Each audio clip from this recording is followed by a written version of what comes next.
Dua orang melabur dalam aset yang sama. Seorang kecewa kerana dividennya kecil. Seorang lagi gembira kerana nilainya meningkat. Siapa yang betul? Mungkin kedua-duanya. Masalahnya bukan pada pelaburan. Kita cuma lupa bertanya, duit ini perlu buat kerja apa?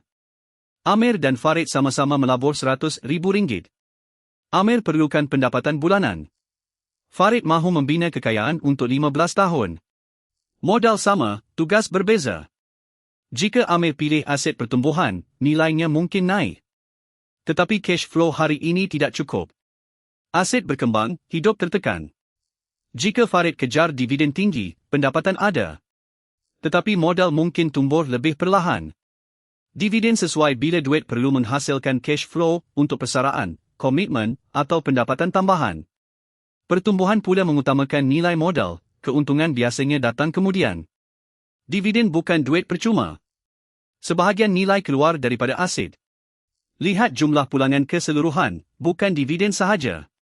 Syarikat berkembang mungkin bayar dividen rendah kerana keuntungan digunakan semula untuk teknologi dan operasi. Dividen kecil hari ini boleh menyokong pertumbuhan esok. Sebelum melabur, tanya, income sekarang atau growth masa depan? Pelaburan terbaik ialah yang menjalankan tugas yang betul. Follow Elman Rusli untuk lebih banyak strategi keuangan.